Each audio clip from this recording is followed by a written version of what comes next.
जय भारत, जय जय राजस्थान। माननीय सभापति महोदय, बहुत बहुत धन्यवाद।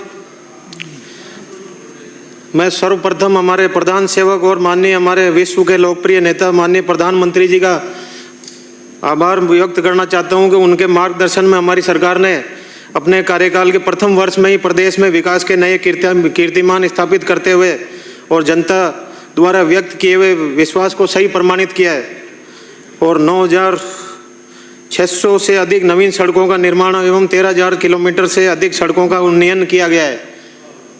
और इस अवसर पर मैं हमारे यशस्वी हमारे कर्मयोगी माननीय मुख्यमंत्री जी भजनलाल जी शर्मा के नेतृत्व में और प्रदेश की वित्त मंत्री माननीय दिया कुमारी जी ने प्रदेश की 8 करोड़ जनता की उम्मीदों पर खरा उतरते हुए इस बजट में खुशहाल राजस्थान के विकास को जो खाका तैयार किया, उसके लिए मैं प्रदेश और नसीराबाद की जनता की ओर से माननीय मुख्यमंत्री जी का बहुत बहुत आभार व्यक्त करता हूं।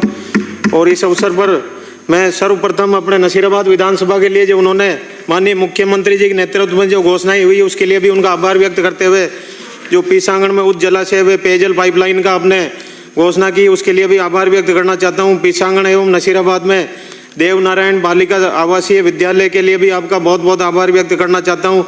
विधानसभा क्षेत्र में 10 करोड़ रुपए की लागत से जो नॉन पेचेबल सड़कों का आपने घोषणा करी है, उसमें आप मिसिंग लिंक को भी जोड़ते हुए आगे बढ़ाएं इस योजना को, इसके लिए भी आपका बहुत बहुत आभार।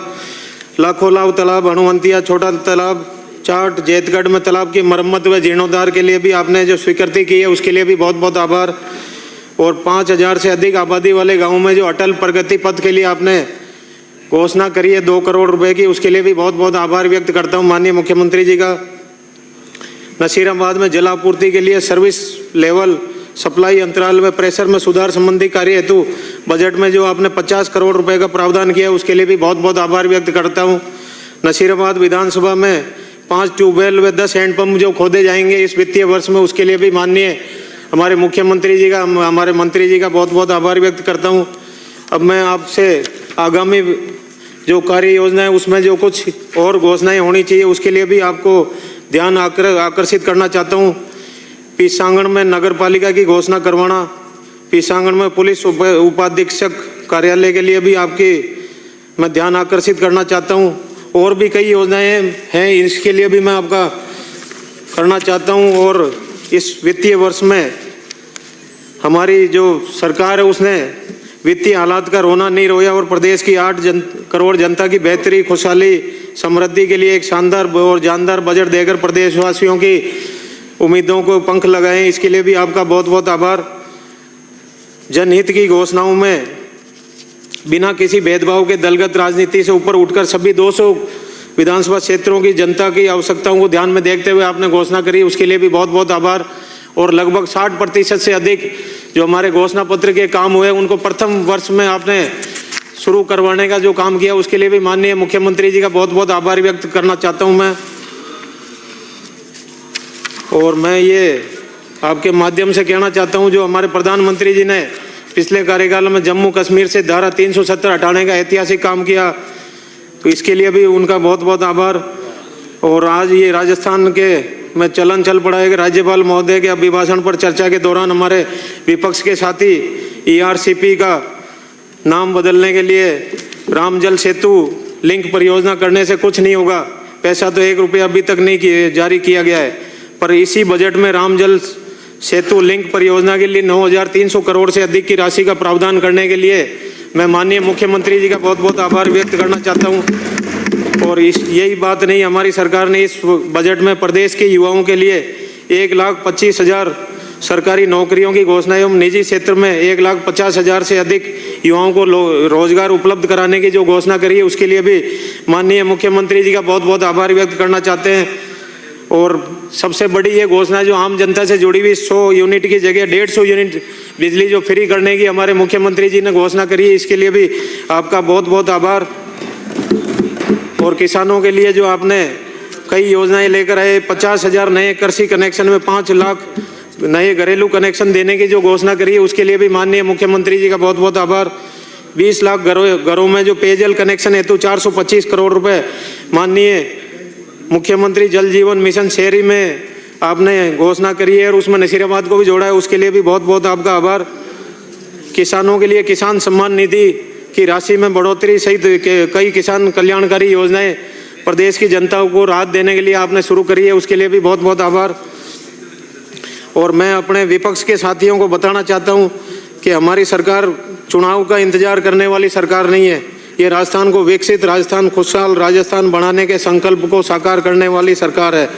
इसके लिए भी मैं हमारे मुख्यमंत्री जी का बहुत बहुत आभार व्यक्त करना चाहता हूँ। और मैं अब ये 2-4 पंक्तियाँ आपके सामने रखना चाह रहा हूँ जो हमारे राजस्थान को विकास की ओर ले जा रहे हैं हमारे मुख्यमंत्री जी।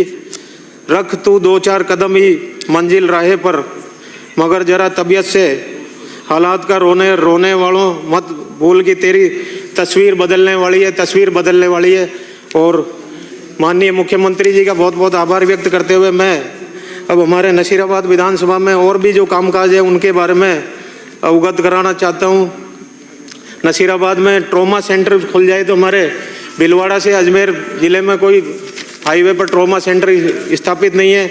इससे आम जनता को एक्सीडेंटल केसेज में जो हमारे कई पेशेंट आते हैं उनको बहुत लाभ मिलेगा। और भी कई योजनाएं, एक जेठाना में बरसात के दिनों में जो हालात होते हैं, कई बार ये अंडरपास बंद हो जाते हैं तो अजमेर जाने के लिए कोई वैकल्पिक रास्ता नहीं है, कई परेशानियों का सामना करना पड़ता है। इसमें आपका ध्यान आकर्षित करते हुए मैं ये बताना चाहूँगा, चाहे ओवरब्रिज निर्माण में चाहे देरी हो तो इसका विकल्प के रूप में फाटक चालू हो जाए तो आम जनता को राहत मिलेगी। और अंडरपास में आधे समय पानी भरा रहता है, चाहे बरसात हो नहीं हो, अंडरपास की हालत बहुत ख़राब है। एक पिसांगण में हाई लेवल ब्रिज का निर्माण हो स्टेट हाईवे पर, इसकी भी मैं आपके माध्यम से निवेदन करना चाहता हूं, क्योंकि पिसांगण में अभी बाढ़ के हालात हो गए और कई जनों की डूबने से भी कई हादसे हो गए। तो ये हाई लेवल ब्रिज बनने से पिसांगण में आना जाना सुगम हो सकेगा। एक अपने किसानों के लिए मैं ये मांग करना चाहता हूं कि जो हाई पावर ट्रांसफार्मर स्वीकृत हो गया है उसको जल्द से जल्द स्थापित किया जाए। वो आ भी चुका है तो इसको लगाने से हमारे ट्रिपिंग की और जो छोटी मोटी समस्याएं किसानों के बिजली से संबंधित वो दूर हो सकेंगी। तो इस तरीके से और भी कई योजनाएं हैं। एक ये नसीराबाद से अजमेर जो रोडवेज सेवा है वो बहुत कम बसें चल रही है तो उसको भी बढ़ाया जाए। मैं माननीय मंत्री जी और हमारे उप मुख्यमंत्री जी बैठे उनसे ये बात करना चाह रहा हूँ। एक श्रीनगर से अजमेर जो लो फ्लोर बसें संचालित हैं वो भी अपने निर्धारित स्थान पर नहीं जा रही हैं तो उनको आगे बढ़ाया जाए रेलवे स्टेशन के आसपास तक, क्योंकि जो रोजाना की सवारियाँ मजदूरी करने जाते हैं मजदूरों को पूरी सुविधा मिले, किसानों को पूरी सुविधा मिले। तो इन बातों को रखते हुए और भी कई मांगे हैं उनको मैं रखना चाह रहा हूँ। एक अपने नसीराबाद शहर जो ऐतिहासिक छावनी है उसको नसीराबाद नगर पालिका में सम्मिलित करने का जो प्रस्ताव है हमारे सरकार के लेवल पर पेंडिंग है, उसको भी जल्दी से जल्दी नसीराबाद शहर को भी नसीराबाद नगर पालिका में सम्मिलित करें। जो वहाँ की मूलभूत समस्याएं विकास की है और भी कई समस्याएं उनको पूरा किया जाए। और इस संबंध में और भी जो घोषणाएं माननीय मुख्यमंत्री जी का आभार व्यक्त करते हुए मैं इस बजट की पूरी प्रशंसा करते हुए और माननीय मुख्यमंत्री जी को ये विकसित राजस्थान का जो बजट पेश किया उसके लिए बहुत बहुत धन्यवाद। हमारी वित्त मंत्री जी को बहुत बहुत धन्यवाद। श्री बेराराम जी चौधरी 108।